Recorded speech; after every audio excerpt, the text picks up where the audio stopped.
Hello, this is Bill Merklis from BrainMaster Technologies, Vice President of Operations, here with you today to go over the basics of the BrainMaster 4.0 BrainAvatar software.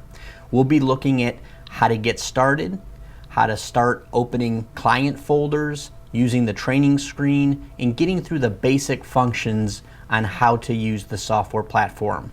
For those of you that are coming from the 3.0 series, a lot of familiarity, a lot of the same buttons, a lot of the same look. For the absolute beginners, we're going to take you from step one right on through training a client.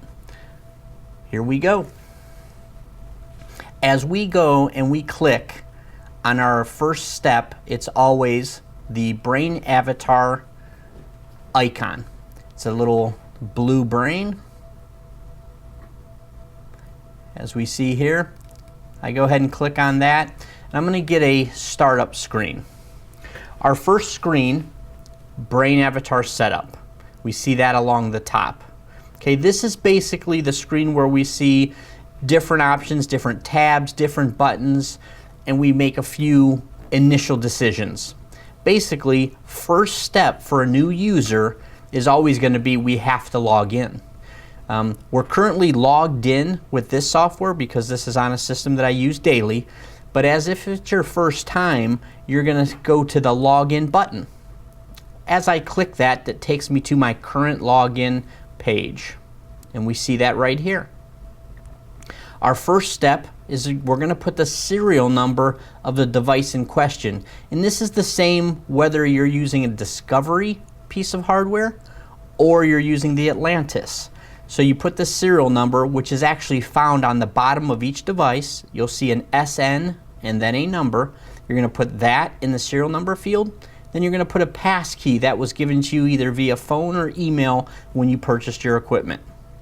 Now, the other nice feature about the new BrainAvatar software when it comes to the login screen is it gives us an option. If we have multiple pieces of equipment, we can save multiple passkeys. So you don't have to worry about looking for that piece of paper that you may have misplaced.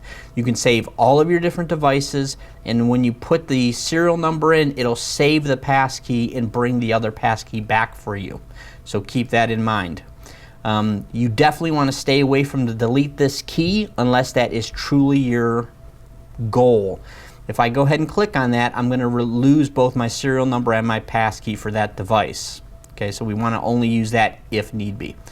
The remember passkey checkmark is simply remember this key. This is a device that's usually plugged into this PC so that I don't have to look for it, or I don't even have to go through my drop down. It's going to always come up with that initial key to start. When we step down to the next optional fields, we see personal information. This is where you can put your name, any letters, any degrees that you would like to display on, for instance, the review session results. There's a clinician ID field. This is where that ID field is pulled from. So however you'd like that displayed on that report, that's how you'd like to type it in here. So for me, I'm going to go ahead and type my name. And then also, I'm a licensed massage therapist, so I go ahead and put that in there. And then email, this is a nice little trick also, is that whatever this email address is, if you send a file to a client and they go to send it back to you using our session librarian feature, it'll automatically put your email address as the return so that you don't have to worry about any typos or anything like that. So after putting in our name and our email, our next step would be, let's go ahead and create a new folder. So how do we do that? Our first step is to go right up to the folder tab. Okay. As I click on that, I see I have a few different options. I have create new folder. Okay, that's going to be my first step. And then we're going to go ahead and name that folder. Now we have two fields here. This is important. So basically, our first field is you can put the client's name, and I'm just going to use Bill Test. And then for file ID, what you want to keep in mind here is you have your HIPAA compliance issues. So please don't put a first and last name of a client in here. go ahead and make sure that you're going to use some type of numbering system or whatever you're using in your office to keep their identity secure. So in this circumstance, I'm just going to add a number there because, again, it does not have to be the same as the name ID. Okay, I'm going to come over here once I've done that, and I'm going to hit the OK button. Okay, now it's telling you, are you sure you want to create this file? We are. What I want to do is I want to create the file and then choose a specific settings file, which are going to be the actual settings within the program. So I'm going to hit create and select settings. Okay. As I do that, I get a list or library of specific files that were already pre-configured. They're pre-configured settings files that I can look through, and then depending on what I'm going to do with this particular client, I can grab the settings file that makes the most sense. So I'm going to come down the list here, and we're going to use the z-scores using %ZOK, and I have it listed right here. Again, z-scores using %ZOK. I'm going to go ahead and click on that, and then I'm going to simply click open. Now, as I've done that, what's happened is those initial settings have been dumped into that folder. But I have some other decisions to make ahead of time. Because this is the discovery software, and we're also going to be using the discovery for things such as QE, EG, or assessment, we have actually a demographics for the trainee study screen that allows me to put in different additional information. First of all, I can put a comment. So here I could put PZ OK. I can put the age of the client, which is important for Z-score training because, again, it's going to be age specific and site specific. So I'm just going to use just a 1970. You're going to see that the system does compute the age for you. And then we want to make sure we have the correct gender in. The next option is the recording condition. Are their eyes going to be opened or closed? For this circumstance, I'm going to go ahead and select eyes open. Okay.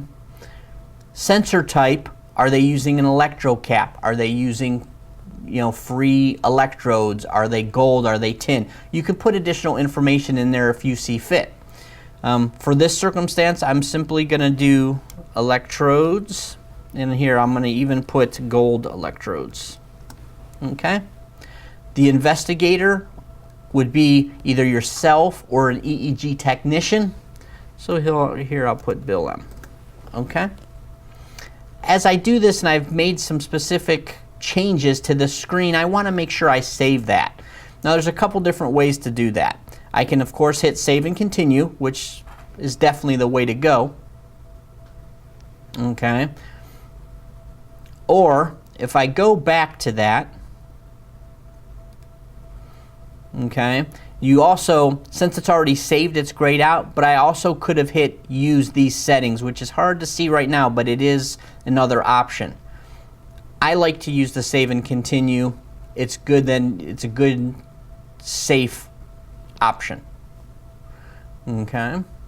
As we come back now, you're going to see that I'm back to my create new folder or select folder screen. I do have my Bill Test 2 in the list.